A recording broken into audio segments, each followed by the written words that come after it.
quiet suburban afternoon in Melbourne began like any other, sunlight spilling across empty streets as school bells faded into the distance. 13-year-old Ethan Collins should have been home by now, backpack swinging, complaining about homework, yet the house remained still.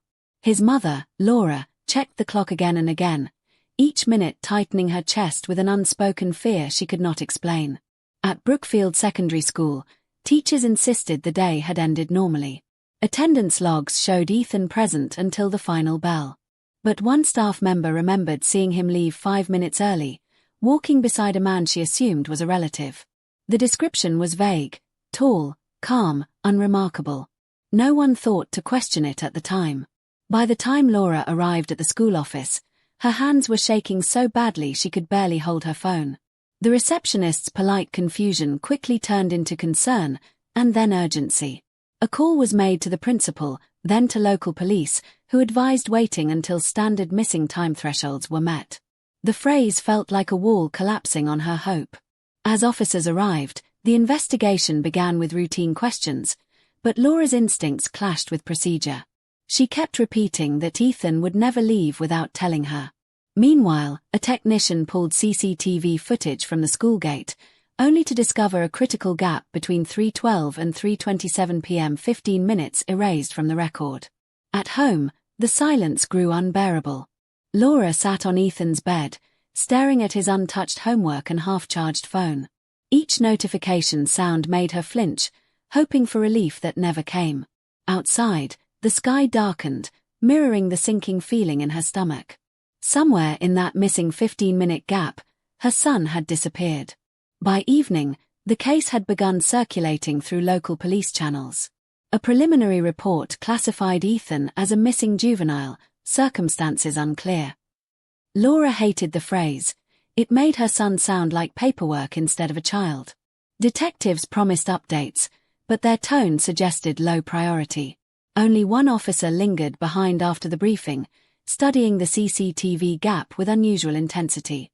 That officer, Detective Harris, noticed something others missed. The angle of the missing footage suggested deliberate obstruction rather than technical failure.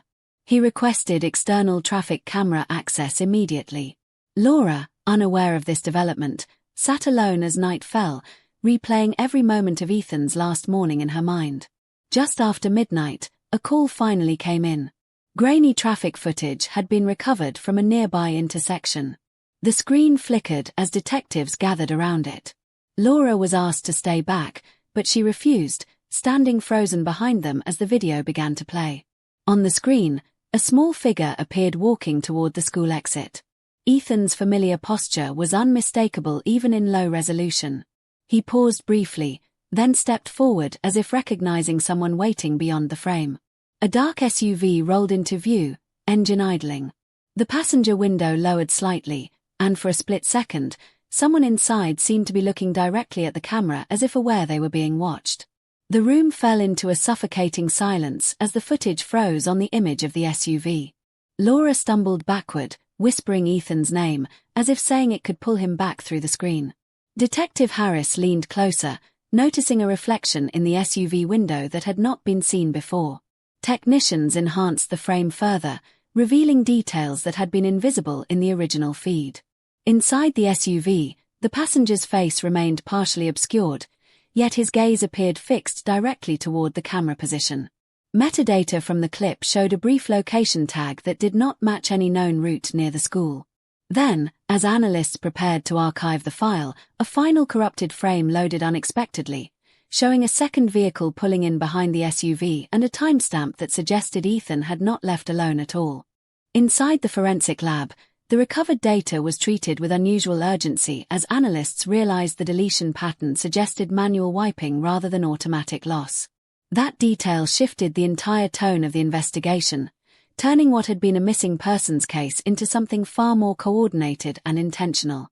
Laura was brought back in, her face pale as detectives cautiously explained that Ethan's digital trail was no longer local. She struggled to understand the terminology, but she understood the implication. Someone had been guiding her son. Detective Harris requested a cross-reference with international travel logs, suspecting movement beyond Australia. The response came quickly, too quickly for comfort, as if the system had already been anticipating the query. In that moment, Harris realized this case was not unfolding locally, it was part of something much larger. At the same time, technicians confirmed that one fragment of data had survived the deletion process intact. It was an outgoing sync log showing a final upload from Ethan's tablet moments before he disappeared. That upload contained a single recovered message draft, time-stamped and partially corrupted. It had not been sent to anyone in his contact list. When the encryption was finally broken, the words inside sent a chill through everyone present. Because there was no greeting, no explanation, only a declaration that felt far too deliberate for a child. Before Harris could speak, Laura leaned forward and whispered that she had heard Ethan use that exact phrasing before. The room went still again as analysts prepared the final decrypted line for display. It was no longer just data. It felt like a message from somewhere far beyond their reach. Weeks of assumptions began collapsing in real time, as every simple explanation about Ethan's disappearance was replaced with uncertainty and growing unease among investigators. Outside the interrogation room, Laura sat alone, realizing for the first time that finding her son might not mean bringing him back the way she remembered him. Detective Harris reopened the file, staring at the recovered draft, knowing the next lead would change everything they believed so far. But nothing yet. Detective Harris replayed the final frozen frame from the traffic camera as the image of the dark SUV lingered like a bruise on the screen. Outside the station, dawn had barely broken over Melbourne, but inside the investigation room the atmosphere felt heavy, metallic and unreal. At first, police labeled Ethan Collins a possible runaway, a classification that immediately fractured Laura's hope into anger and disbelief. But Detective Harris was no longer convinced by the simplicity of that explanation. He had seen too many cases where runaways were simply cases no one wanted to escalate. He ordered a deeper review of Ethan's digital life, including deleted activity logs and messaging traces. What emerged was not typical teenage behavior but subtle shifts that suggested external influence. Laura insisted during questioning that her son had changed in the last month, becoming quieter, distant, almost rehearsed in his words. A school counselor later confirmed Ethan had spoken about helping people overseas, though no one had taken it seriously at the time. The mention of an online forum surfaced briefly in internal notes, but it was dismissed as harmless curiosity. However, Harris flagged it, noting that similar forums had appeared in other cross-border grooming investigations. By midday, forensic analysts began recovering fragments of Ethan's tablet data from cloud backups. Most of it was ordinary, but buried deep was a deleted message thread marked as unsent. When restored, it contained only one line, stark and chilling in its simplicity. "They said I'm ready for Syria." Inside the cybercrime unit, the case was escalated to analyst Maya Renshaw, known for tracing encrypted radicalization networks that often hid in plain sight. She reviewed Ethan Collins's recovered data again, focusing not on what was deleted, but on the patterns of interaction buried beneath normal teenage activity. What stood out immediately was a recurring username that appeared across multiple platforms, always shifting slightly in spelling but retaining the same core identity, Brother H. Maya leaned closer to the monitor, her voice low as she spoke to Detective Harris beside her. "This isn't random contact," she said. "It's structured engagement. Someone was guiding him step by step." Harris didn't respond at first, just watched the scrolling logs as if waiting for them to reveal something more human than code. On screen, fragments of conversation appeared. Short messages, often ending with reassurance or emotional pressure. "You understand more than they do," one line read. Another said, "You are not alone in this anymore." The tone was neither aggressive nor obvious, but carefully calibrated to build trust. Laura was brought in to view the recovered chat excerpts. Her hands trembled as she read, whispering, "That's not how he spoke, he never spoke like that before."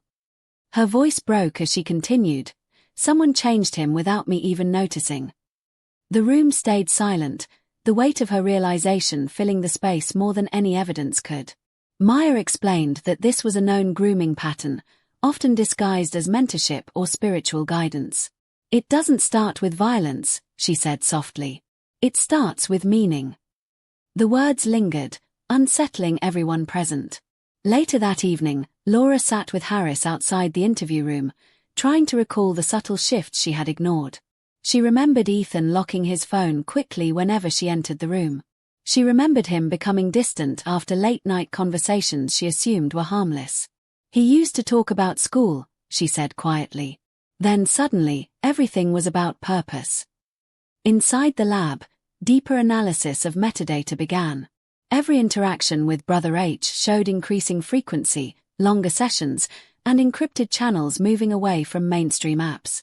The digital footprint was no longer just communication. It was immersion. Maya highlighted one final pattern. He didn't just respond. He adapted. That statement changed the tone of the entire investigation, suggesting Ethan was being psychologically reshaped in real time. As the team prepared to map the origin of the account, Harris stood behind them, arms crossed, tension tightening his jaw. "Find me where this ends," he said. "Not just who, but where it leads."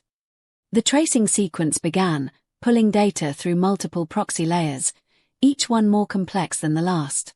Minutes stretched into nearly an hour as the system struggled to follow the masked route. Then, suddenly, a partial breakthrough appeared on screen.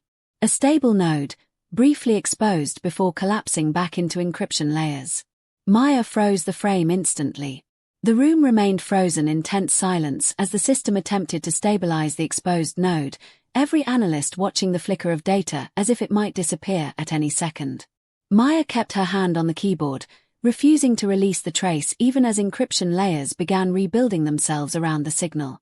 Harris leaned closer, whispering for status updates as technicians rerouted the connection through backup servers.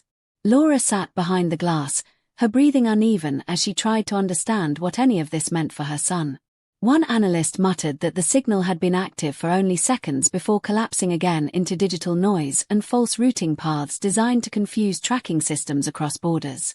Maya exhaled slowly, then locked the trace window before speaking without looking away from the screen. "We can still follow it," she said quietly, "but only if we move now before it disappears completely." The IP address linked to Brother H traces back to a device that last connected from outside the country. As the investigation into the overseas digital trace stalled under shifting encryption layers, Detective Harris returned to the only constant that remained grounded in the physical world: Ethan Collins's life before the disappearance. While analysts continued chasing fragmented IP routes that now pointed beyond national borders, Laura Collins was asked to revisit anyone who had been around her son in the months leading up to the incident. At first she resisted, believing the answers were already buried in the digital evidence, but slowly she began recalling details she had once dismissed as harmless. One memory resurfaced with uncomfortable clarity. A man who had volunteered at the Brookfield Community Center for several weeks during Ethan's after-school program. Laura remembered him as calm, polite, and unusually attentive to the boys, always positioning himself in conversations that didn't require his presence. He introduced himself simply, never staying long enough to raise formal concern, yet always appearing again at the exact moments Ethan was there. Laura hesitated as she described him to Harris. His tone never changed, she said, even when speaking about personal things. It was as if he had rehearsed kindness. At the time, she told herself it was professionalism, nothing more. But now, sitting under fluorescent lights in the interview room, that interpretation no longer felt convincing. Harris pressed gently for more detail, and Laura admitted something that weighed heavily on her. There had been a moment when Ethan began mentioning the volunteer more often at home, repeating ideas about purpose and responsibility that didn't sound like his own. She had considered raising concerns, but life had been busy, and the changes were gradual enough to ignore. The investigators exchanged glances as the pattern began aligning with earlier digital findings. Maya Renshaw noted that early-stage grooming often bridged physical trust before moving into encrypted communication spaces. What began offline could easily transition into controlled online environments without detection. Laura's voice broke as she continued, realizing how much she had overlooked. "He trusted him," she whispered. "I thought it was just a nice adult who cared." Harris instructed the team to retrieve archived community center records, including volunteer logs and attendance sheets from Ethan's program. Hours later, a partial list was recovered, though several entries were missing or redacted under administrative review protocols. One name appeared repeatedly across supervised sessions but without a full background check attached. As the document was enhanced, an old group photograph was pulled from the center's annual youth event. The image showed children lined up in front of a painted wall, smiling under supervision. Ethan stood near the center, slightly turned toward someone behind him. Laura leaned forward as the image sharpened on screen. Weeks earlier, the same image had been stored in a public archive with no visible damage, suggesting deliberate alteration after an internal review or unauthorized access. Maya immediately requested the original file hash from the community center server backup, while Harris studied the edges of the scratch marks, noting they were too precise to be accidental damage. Laura felt a wave of nausea as she realized someone had not only been present in Ethan's life, but had also been carefully erased from official records. The investigation shifted again, this time toward identifying who removed him and why. Harris ordered immediate preservation of all original files evidence. The man's face had been partially scratched out of the photograph. As the scratched photograph was secured into evidence, the investigation shifted from identifying a single suspicious individual to mapping a broader pattern of influence. Detective Harris now understood that Ethan Collins's disappearance could not be explained by one encounter alone. It was becoming clear that someone had constructed an entire pathway leading him away from home long before the final day at school.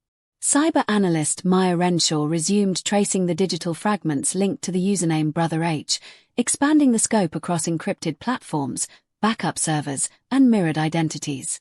What emerged was unsettling consistency. The same voice appeared under different names, in different languages, always returning to a familiar tone of guidance disguised as care. "He doesn't recruit like a criminal," Maya said quietly during the briefing. "He recruits like a mentor." The distinction unsettled the room more than any technical detail. Patterns began to form across recovered conversations. Messages spoke of struggle, belonging, and unseen truths. Ethan was not singled out, but gently aligned with others who had begun to understand.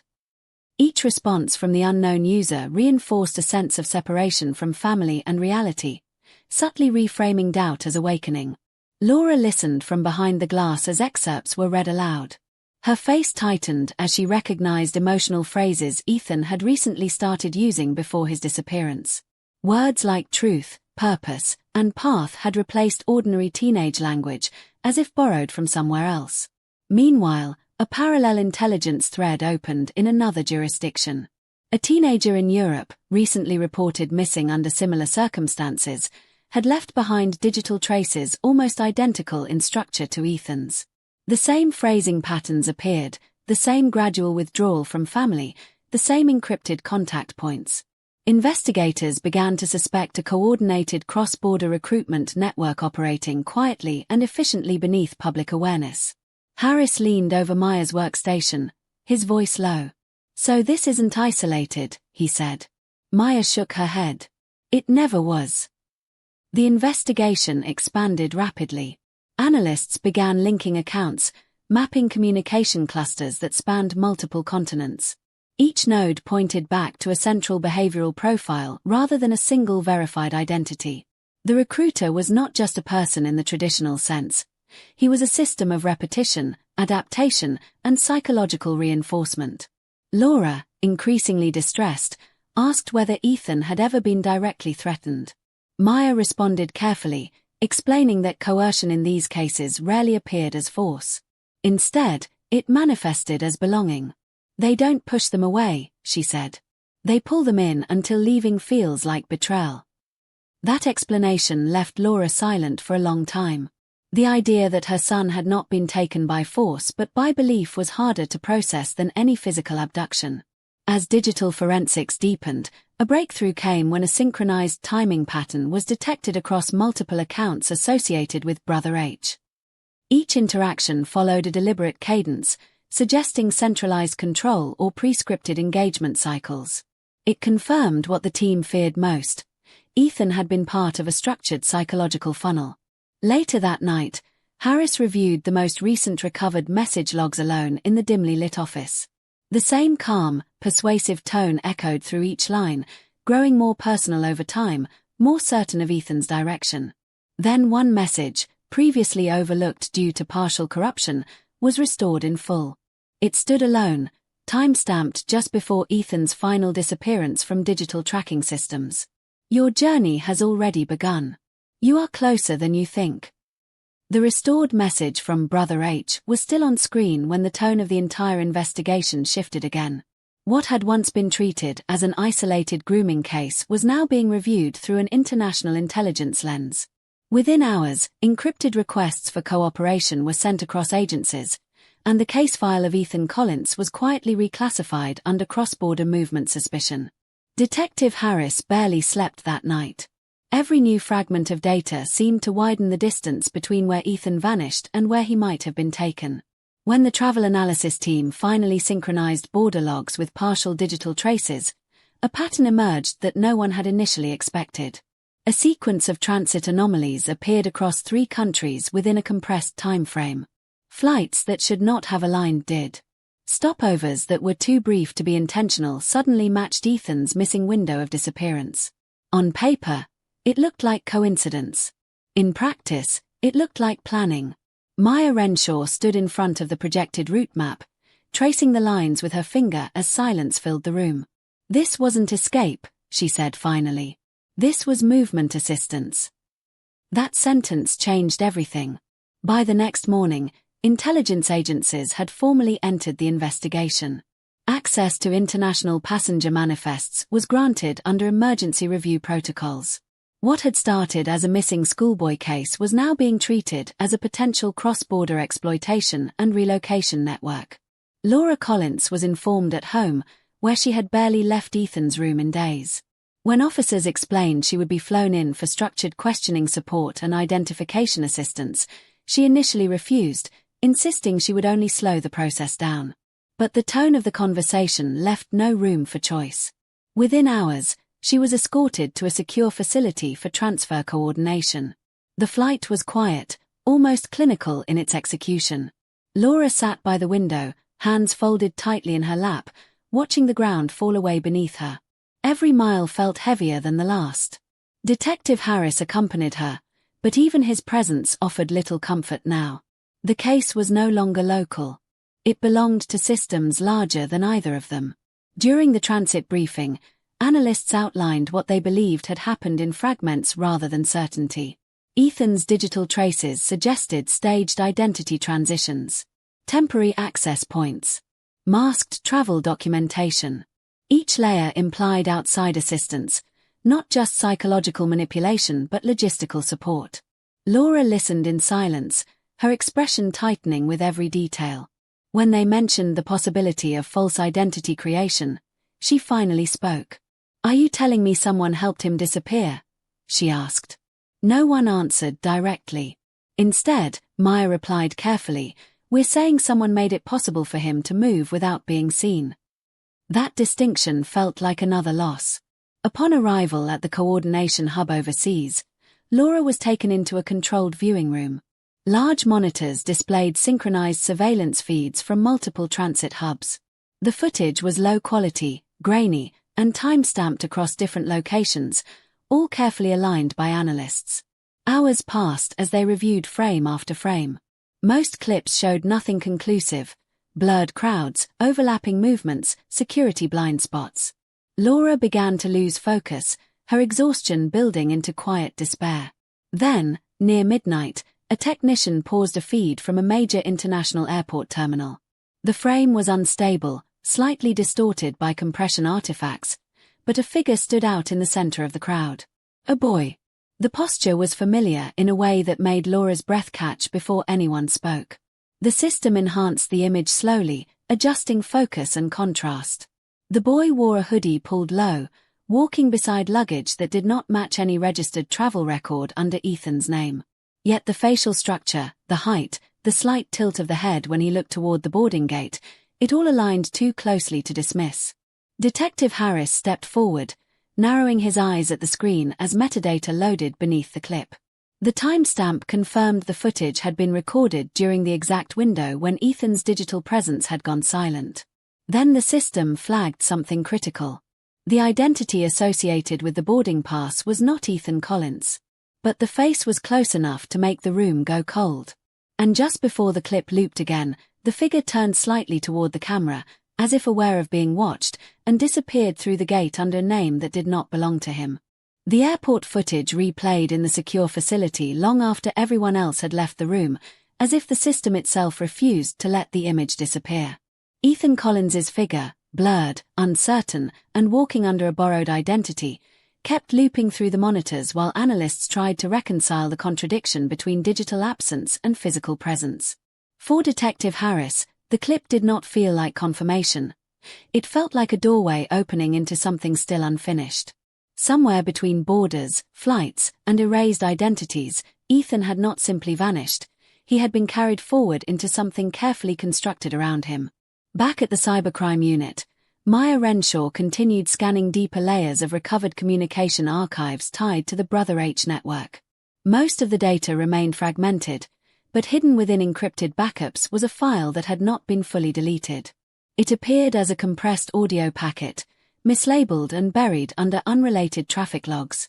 When decrypted, the system flagged it as a voice transmission routed through multiple anonymizing relays before surfacing briefly on an unsecured platform. There was no sender ID attached, only a timestamp that matched a gap in Ethan's known activity. The moment the audio was played, the room changed. A voice emerged, low, uneven, and disturbingly distant. It was identified as Ethan's, but not the Ethan they had heard in previous recordings. This voice carried strain, emotional fatigue, and something that sounded like resignation rather than fear. It was older in tone, shaped by experience that should not have existed within the timeline of a missing child. Analysts immediately paused playback, running spectral comparisons and voice stress analysis while debating whether the distortion was environmental or psychological. Maya listened silently as the software produced conflicting results.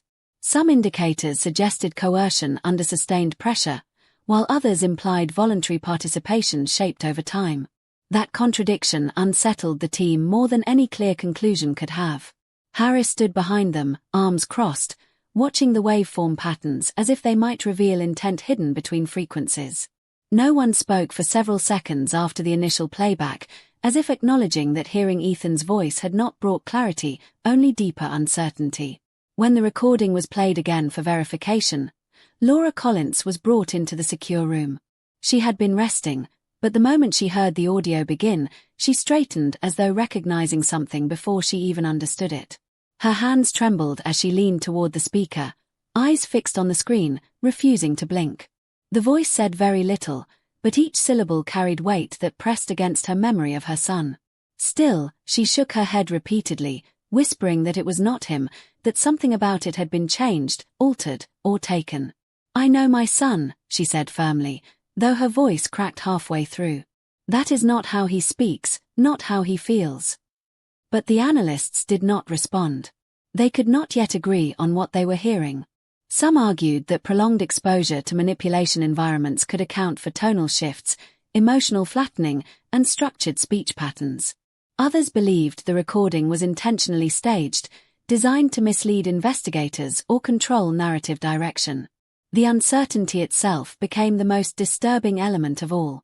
As the debate intensified, Maya isolated a segment of the waveform and enhanced it further. Beneath the primary audio layer, there appeared to be background interference, subtle, rhythmic, almost like environmental movement or distant voices. It suggested Ethan was not alone when the recording was made, though nothing could confirm where or under what conditions it had been captured. Harris ordered immediate containment of the file, restricting further distribution until origin tracing could be completed. Laura remained seated even after being told she could leave the room. She stared at the paused waveform, as if willing it to transform into certainty. For her, the voice was either a lifeline or a manipulation too cruel to accept. The distinction no longer felt technical, it felt personal, irreversible, and painfully unresolved. When the audio was played one final time before shutdown, the voice reached its closing seconds. It hesitated, as if interrupted or aware of being monitored, and then dropped into a near whisper that carried through the speakers with unsettling clarity. "Don't trust the ones who helped you find me." The whisper from the final seconds of Ethan's voice recording did not fade when the system was shut down. It lingered in the minds of everyone who had heard it, especially Detective Harris, who replayed it silently in his thoughts while reviewing internal access logs from the earliest hours of the investigation. What had once been a coordinated search was now beginning to fracture from within, as trust between units weakened under the weight of unexplained delays, missing files, and inconsistencies in the case timeline. Maya Renshaw was the first to notice irregular access patterns in the archived evidence system. Certain files relating to Ethan Collins's initial disappearance had been viewed, copied, and partially modified before official escalation protocols were fully activated.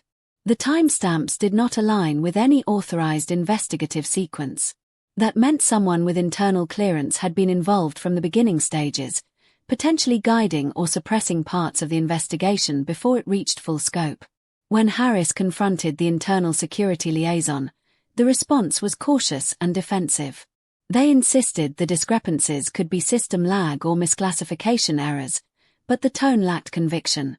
In high-priority cases like this, even minor inconsistencies were enough to fracture confidence.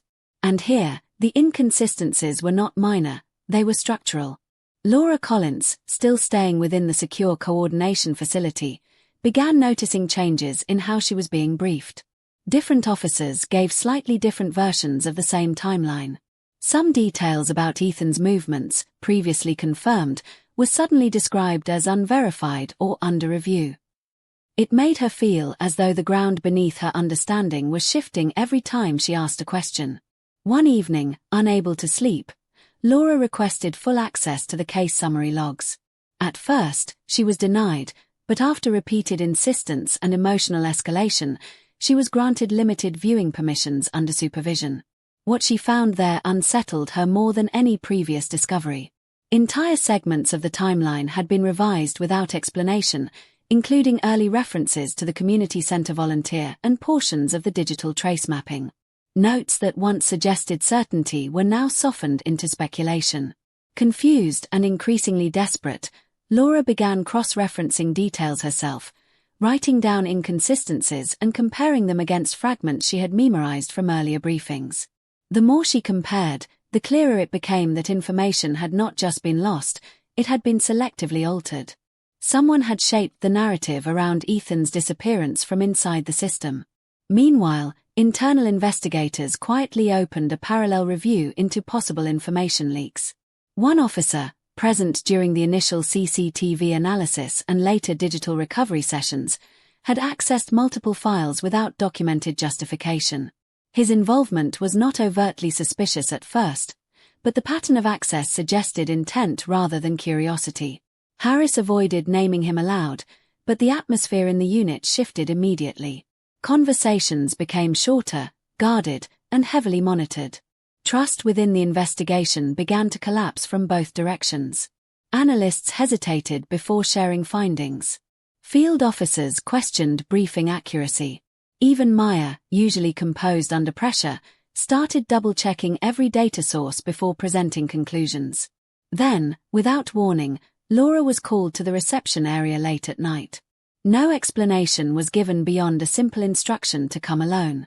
When she arrived, there was no officer waiting for her, only a sealed envelope placed on a table with no return address. Her name was written on the front in uneven handwriting. Inside the envelope was a small object wrapped in cloth. When she unfolded it, her breath caught sharply. It was Ethan's school bracelet. The same one she had last seen on his wrist the morning he left for school. But now it was stained with dry, pale dust that did not belong to their city.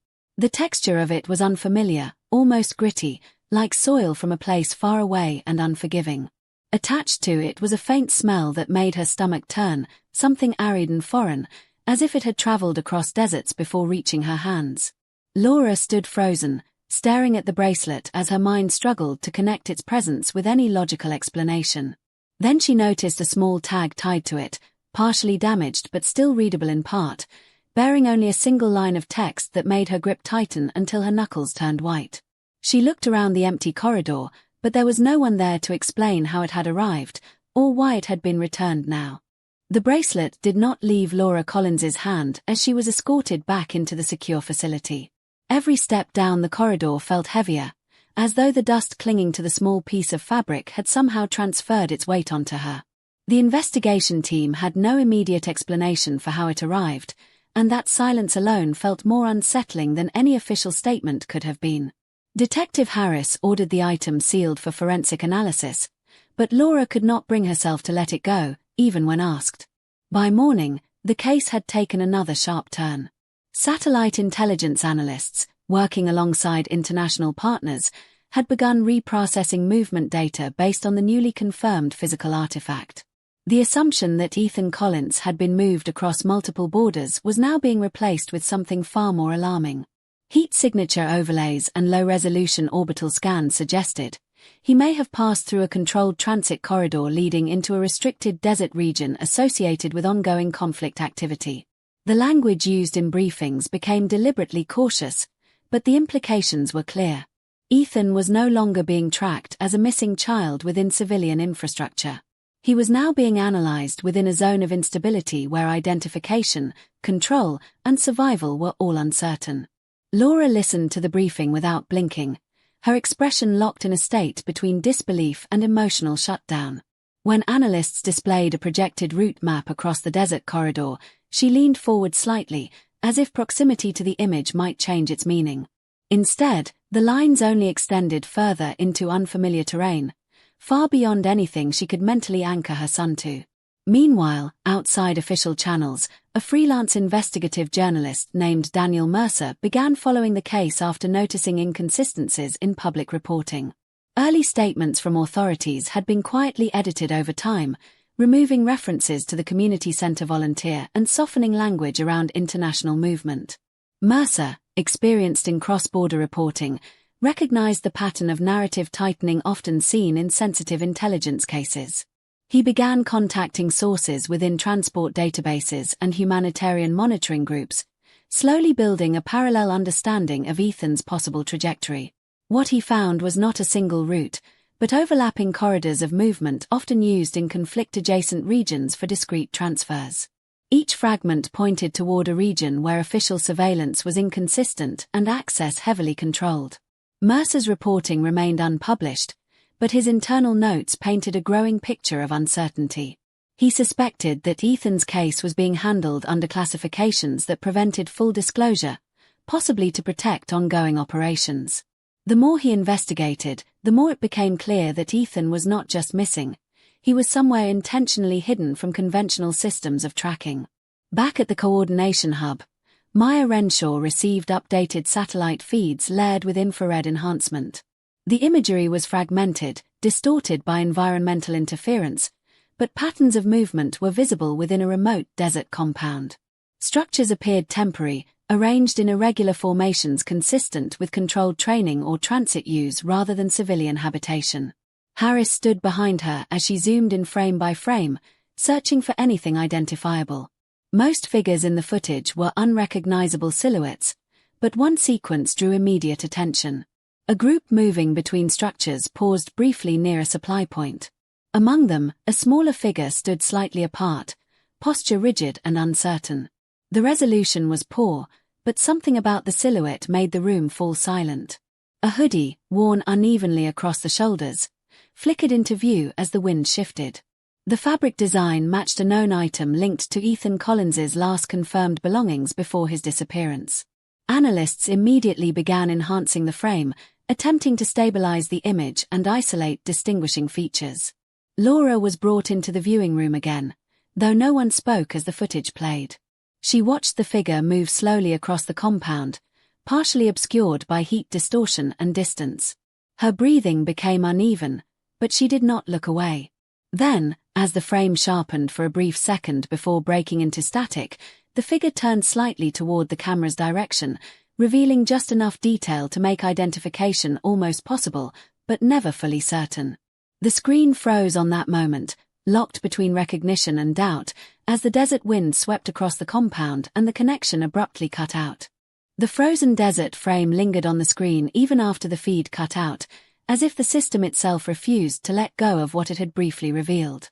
Maya Renshaw attempted to restore the transmission buffer, but the satellite connection had already dissolved into static, leaving only fragments of heat distortion and motion data. For a long moment, no one in the viewing room spoke. Even Detective Harris, usually decisive under pressure, remained fixed on the black screen as though expecting it to resume. What came next was not a new lead, but a consolidation of everything already known. A multi-agency intelligence review was initiated within hours, bringing together cybercrime analysts, counter-extremism units, and international monitoring teams. As datasets were merged, a clearer and more disturbing structure began to emerge. Ethan Collins was no longer viewed as a single-case abduction victim. Instead, his journey was reconstructed as part of a larger, coordinated pattern involving gradual psychological targeting, relocation assistance, and repeated identity masking across multiple jurisdictions. The language used in briefings became deliberately restrained, but the implications were no longer subtle. Ethan had been moved more than once, each transition carefully timed to avoid detection thresholds. Every movement aligned with gaps in surveillance coverage, suggesting not chance, but calculated orchestration. Maya presented a reconstructed timeline on the central display. It showed Ethan's progression not as a straight line, but as segmented transfers between unknown intermediaries. Each segment was supported by partial digital traces, travel anomalies, and communication spikes tied to the Brother H network. What had once seemed like scattered manipulation now formed a structured funnel system designed to extract, relocate, and isolate vulnerable individuals. Laura Collins sat through the briefing in silence, her face pale but controlled. When asked if she understood the scope of what was being presented, she simply nodded, though her eyes suggested otherwise. The idea that her son's disappearance had been engineered through a system rather than a single individual made comprehension feel impossible. Outside the main facility, conflicting reports began circulating between agencies.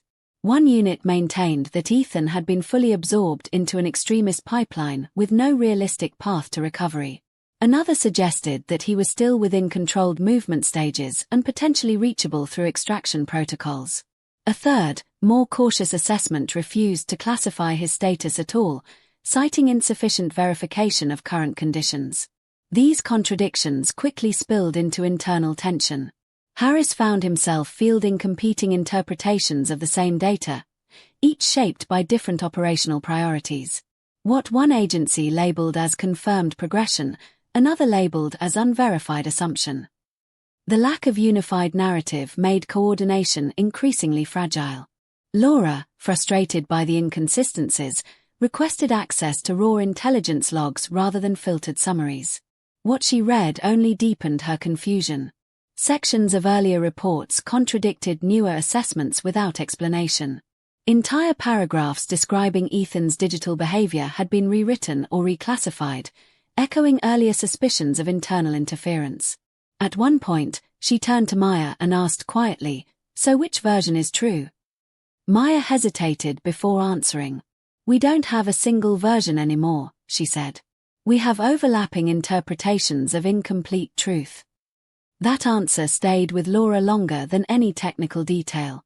Meanwhile, intelligence analysts consolidated satellite, digital, and human intelligence streams into a final cross-validated assessment.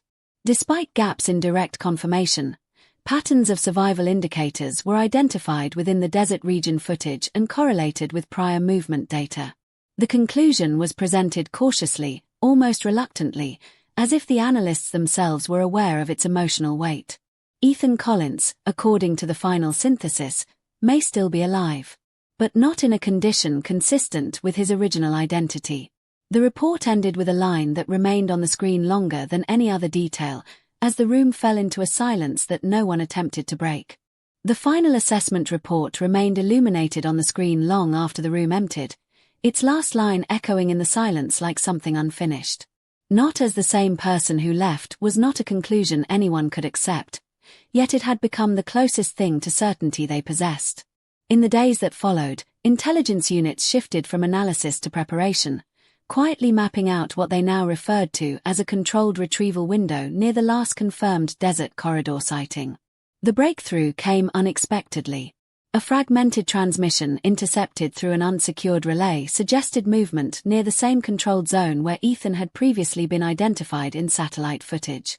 It was not a clear signal, only partial coordinates and intermittent activity spikes, but it was enough to trigger a reassessment of operational possibilities. For the first time since the case began, a rescue scenario was formally placed on the table. Detective Harris led the briefing, though his voice carried a weight that had not been there before. The operation, he explained, would require crossing into a region where jurisdiction dissolved into instability. There would be no guarantee of identification confirmation, no certainty of extraction, and no assurance of safe return. Every step would depend on incomplete intelligence and rapidly changing conditions on the ground. Maya Renshaw presented the risk models, each one ending in uncertainty. Some scenarios showed successful contact but failed extraction. Others showed full operational compromise before reaching the target zone. The most optimistic model still left unanswered whether Ethan would respond as the person they were trying to recover or as someone altered by time, isolation, and influence. Laura Collins listened without interruption as the briefing unfolded. She had stopped reacting outwardly to the technical language, but internally every word felt like another fracture forming in her understanding of her son's life. When the discussion shifted toward approval for deployment, all eyes eventually turned toward her, even though no one explicitly said why. She understood the unspoken question. If they found him, would he still come back? That question did not have a procedural answer. It was not about logistics or probability. It was about identity, memory, and whether recognition alone could bridge whatever distance had been created between Ethan and the life he once knew.